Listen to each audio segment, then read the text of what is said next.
So really excited to have John Moore here, who's going to be talking about payment adoption in traditional environments. He is the VP of Nationwide Merchant Solutions. Can you please give him a very warm welcome to the stage? John. What's up, everyone? How's the summit treating everybody? Having a good time? So I'm a credit card processor. So I'm on the front lines of payment adoption in the US. I'm working with merchants. I'm in the trenches. So I'm going to tell you guys my story. So Litecoin, it's a better form of money, a better form of payment. So people always ask me, they're like, how the hell is a credit card processor interested in this stuff? Like, aren't you fine with the banking system? So there's a lot of problems in the current credit card payment system that people don't realize. So if you walk around with a plastic card and you're buying sandwiches and stuff at a retail level, the system seems to work really well. But I see behind the scenes working with the merchants, so it doesn't work that well. So I'm gonna tell you guys some of the problems that are going on. So who here knows what a chargeback is? Everybody? All right, so I'm gonna review that. A chargeback is when a business takes a credit card sale in, and they get the money taken from them at a later point in time. So the credit card companies can take the money back for up to a 6-month time period, which is insane. So you could sell something today, and in February, the credit card companies can pull the money back from you. So you can see as a business owner, if you're selling items in maybe it's not where you know all your customers and you're a little leery, you're selling items of value, you could see where that would be a real problem. You might not have the confidence in what you're selling. You might not want to sell it altogether. So the other problem is with these chargebacks, it's not a fair system either. The wealthy cardholders have more pull than regular folks. So people like the Amex Black Card and stuff, I've seen chargebacks go out to up to 1 full year after the sale was made. I mean, this is straight criminal behavior. So for a business, it's a real thought in their mind that, gee, am I gonna get a chargeback after I take a credit card payment in? So again, chargebacks are when the merchant company or credit card processor takes the money away from you after you sold something. So, okay, why else? What are some more of the problems that are going on? Well, banks have way too much power. The power that banks have obtained in this country is insane. So banks also offer payment processing services. They offer the same service I do. I sell the Clover system, which I had up front. A lot of the larger banks in this country sell it. So let me explain to you how they use their position of trust to manipulate the public. So on our end, as a payments provider, we send the money to a bank account that the merchant has on file. Sometimes these bank accounts need to be updated. They might have had bank fraud. They might have wanted to change their bank. A number of different reasons why they might want to change their account.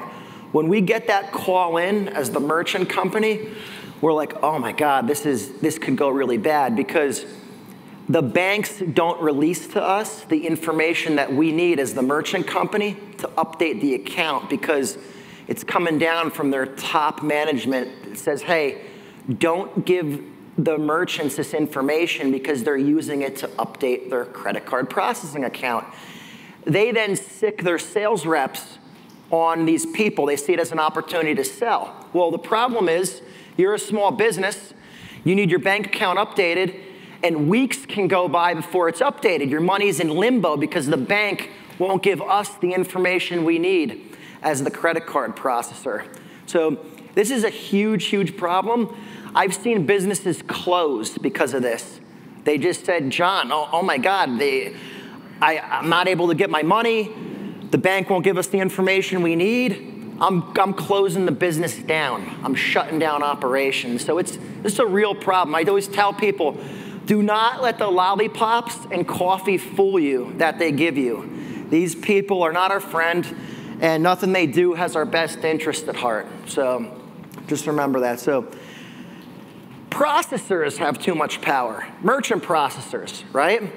So if anybody has a small business, they probably hate credit card processors. Like if you go around door to door to solicit people for merchant services, you're like the most hated person in the country.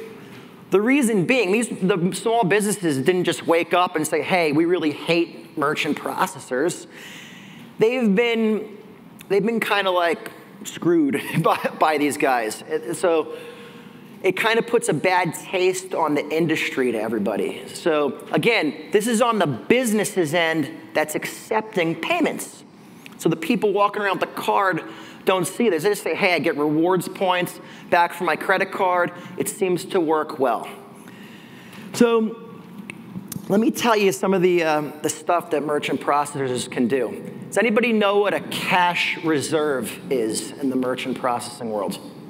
Okay, we got a couple people. So a cash reserve is when the merchant processor says, hey, you need to put money up front for the privilege to process payments. Almost like a escrow or deposit, like you're putting up like a deposit to process those payments. So in most cases, or some cases, they tell the customer up front. They say, hey, you want to process payments?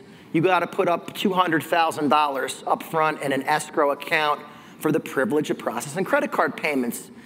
But that's not always the case. Sometimes the account is up and running, and then all of a sudden, behind the scenes, they start pulling this reserve without the business knowing it, and they start funding this reserve account. Every customer in America can be subject to this right now because processors have this power. They're controlling funding the money to your bank account. And at any time they want, they can hold your money for 6 months. 6 months time period. I've seen this happen multiple times. I've seen this also put people out of business. So, okay, another thing is there's lots of mistakes with credit cards. Okay, so again, people walk around the plastic card, they get the rewards points. They say, oh, hey, geez, seems to work fine to me, right? I'm getting the rewards, everything's great. Well, let me ask you guys a question. If you go to a restaurant and you give a gratuity payment or tip to the restaurant, does anybody ever wonder how does say the bill's $50 and you give them a $10 tip, and now the sale's $60. Anybody ever wonder how does the payment turn from 50 to 60? So what they're doing, like the sale, when you process a credit card, it's not finalized, right? Everyone thinks, oh, Visa's so quick, MasterCard's so fast. There's two parts of a credit card payment. It's the initial authorization, and then it settles. So there's a lot of problems that happen in between that. So in this tip situation, the business doesn't always adjust the tips right. We just had a customer that a $9 tip, they put in for $900 by mistake. It stemmed from the lady's checking account because it was her debit card. Now $900 extra came out of her checking account. The woman had to make her rent payment. The business was freaking out. They called us. We said, sure, we can get you the information to reverse it. They said, well, when's it going to be reversed? Probably 5 to 7 business days because everything moves through the Federal Reserve. Slow, slow, slow. They're not doing this fast. They're holding the float for an extra day or two to make the interest payment. So that's one problem. Another problem with credit cards, we see sales disappear completely. We get people that call us, hey, John, 2 weeks ago, I did this much credit card sales. I didn't get paid that. And we look back and we're like, yeah, one of your sales fell off.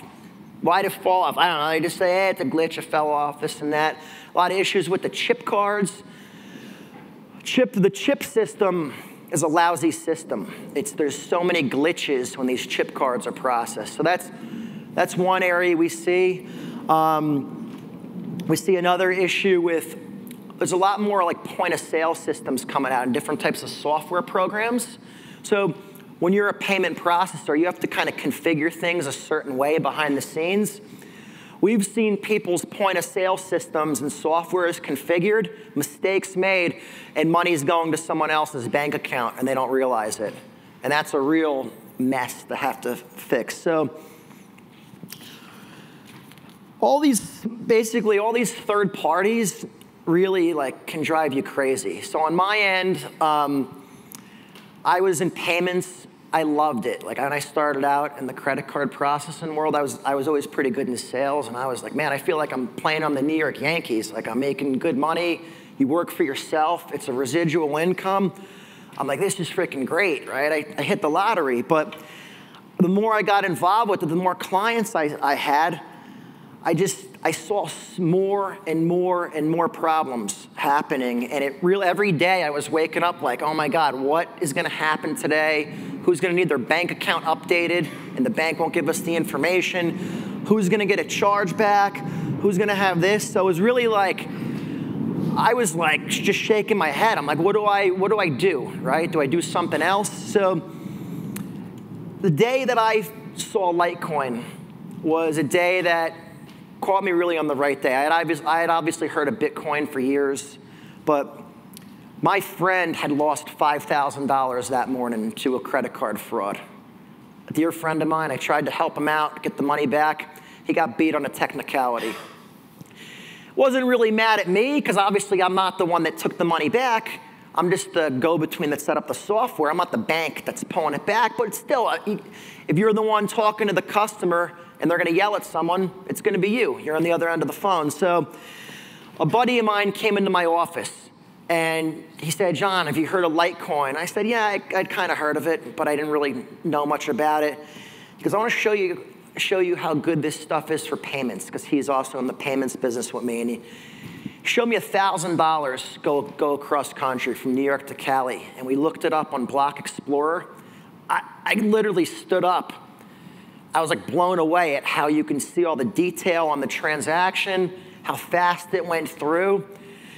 And I stood up in my office and I just said to everybody, I said, we're out of business. We're out of business. And everyone said, well, what do you mean? I said, well, we're not out of business yet. I said, but in time, this thing is definitely gonna take us out. I said, it's far superior to what we have. I said, I just looked up data on a transaction that we didn't do, and we're able to look and see exactly what happened.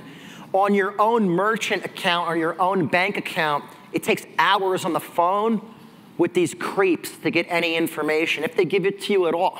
It's even me, as the merchant processor. I call them people up to get info, they don't give it to me. I want to smash windows sometimes. So, okay, the what. So what problems does Litecoin solve in the regular traditional payments world, right? So for starters, absolutely no chargebacks can occur with a Litecoin transaction. This is so big as the merchant, because you're selling items of value or items that have risk. You have to put your customer through more scrutiny. So I always joke around people. I say, look, what are you, the FBI interrogating these people? They're your customer. Treat them like your customer. But there's so much credit card fraud going on that people have to really put people through the ringer. So if you take Litecoin or Bitcoin in as a payment, you can sell with confidence and in peace, knowing that you're gonna get to keep that money.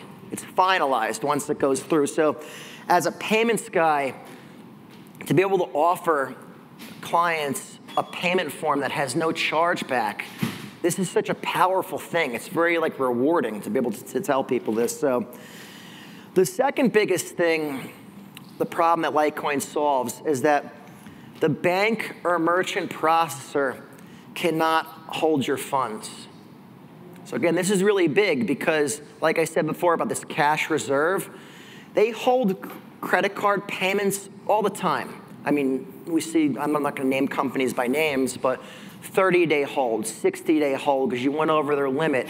So now you're the business and you're without your working capital for 30, 60 days. I mean, for most small businesses in the US, this is a real problem. Most people aren't sitting on a mountain of money. So again, if you transact in Litecoin or Bitcoin, there's no holding of these funds.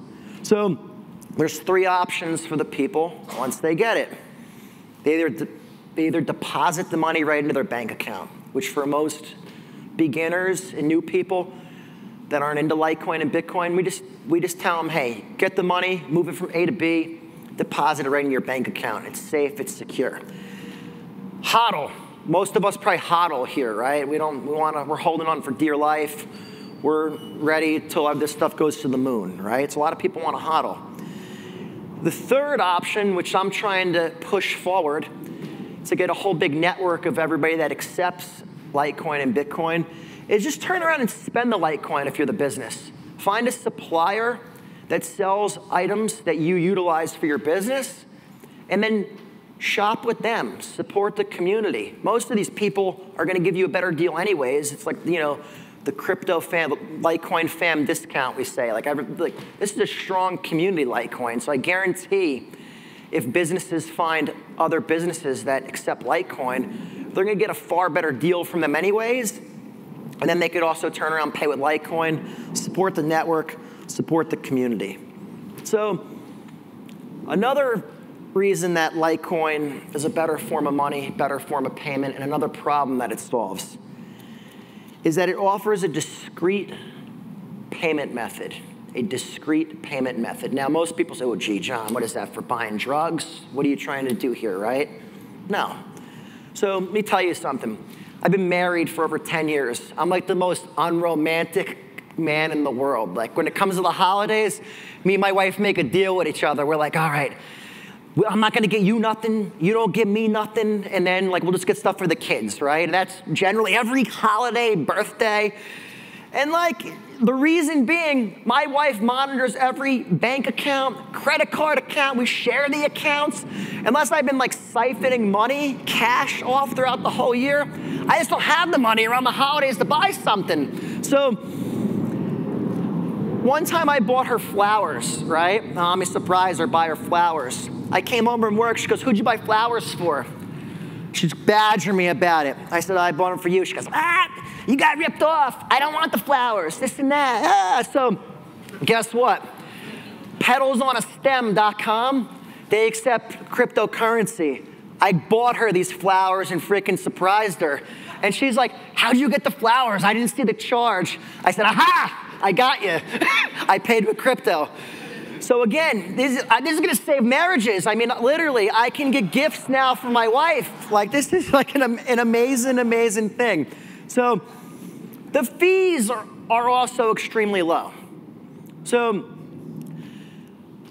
obviously, like we all kind of know that, but the fees are really low on taking crypto if you don't convert to US dollar. So if you convert to US dollar, you have to get a third party involved, which, for most people that are used to the banking system, they want to do that, they want to convert to US dollar, knock yourself out, put your money back in the regular banking system. But do what I do, turn around and spend the money with another vendor that accepts Litecoin or Bitcoin, and you're paying next to nothing in fees. So you're saving money, you're safe, you're secure, you're discreet. I mean, it's blowing away the regular payment system.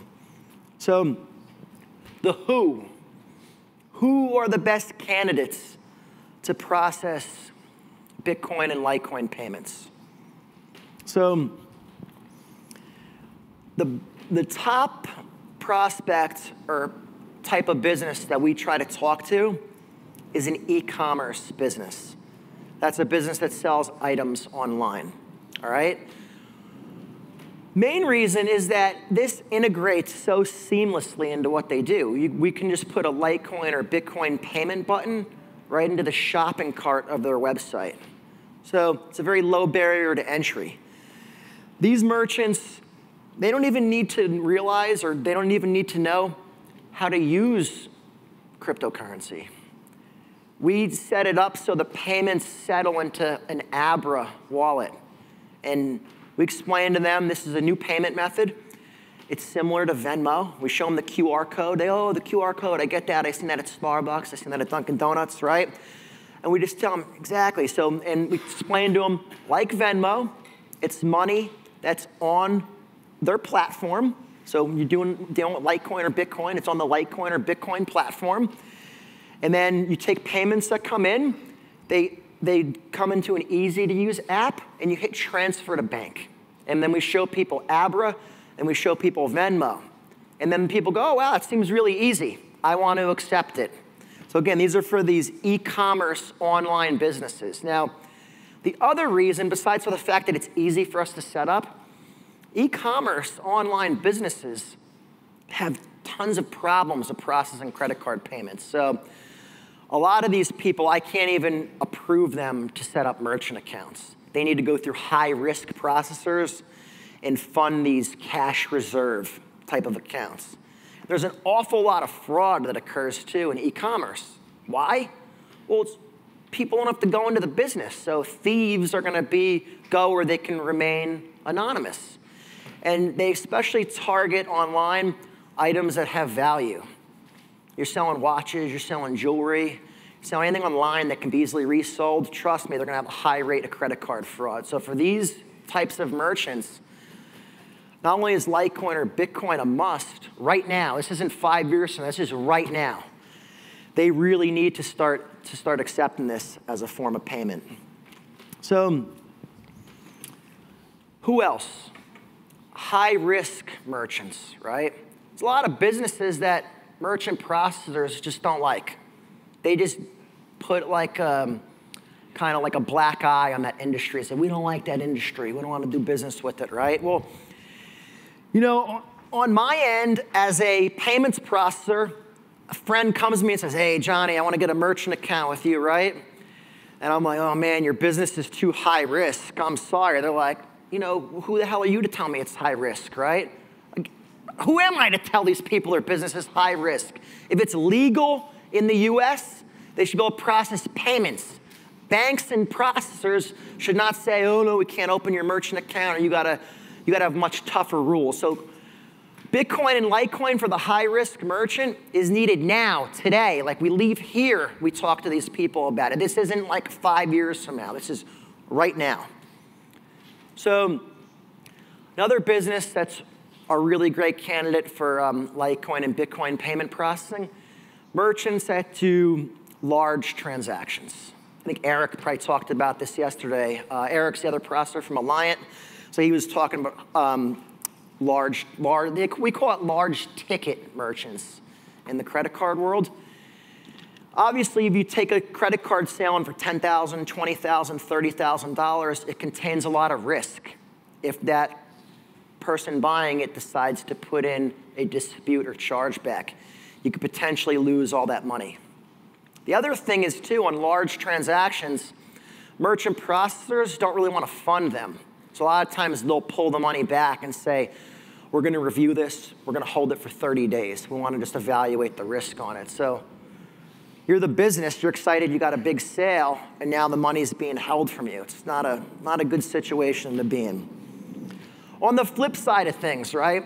So large ticket businesses, ideal candidates for Bitcoin and Litecoin payments. Merchants that do small transactions are also great candidates, right? Does anybody ever wonder why we see $10 credit card minimum signs? What does somebody think why we see that? They just want to say, put it up for no reason? What's the reason? Yell something out. The fees, right? The fees. And the fees are abnormally high on small transactions, especially on debit cards. It's how the system is made up. There's a lot of upfront cost to take in these small transactions. So again, if you're taking microtransactions, you're selling news articles online, you're a coffee shop, a convenience store, if you take credit cards and debit cards, your fees are going to be really high. So Litecoin and Bitcoin really help these types of merchants. There's no transaction fee. It's a very low percentage cost to get the payment in. Another big target is mobile businesses. A mobile business is someone that's working at like an art and street fair, a food truck, anybody that's on the go.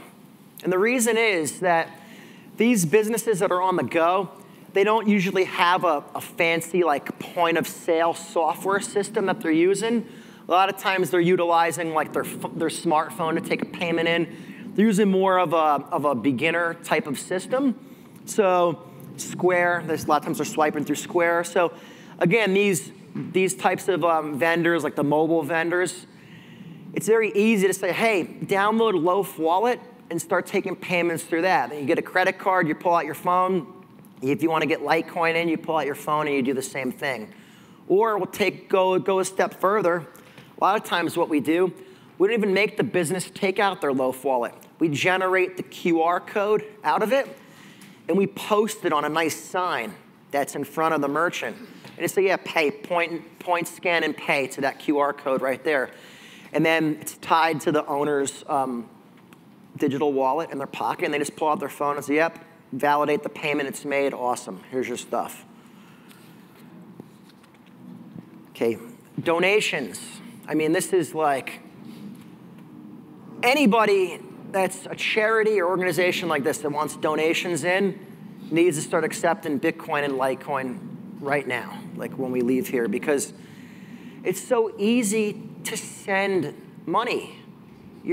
It's anonymous. You can go to the website. You don't have to fill out big forms. You can just, hey, there's a QR code. Here's their address. I'm going to give them $10. I'm going to give them $50. I like what they're doing.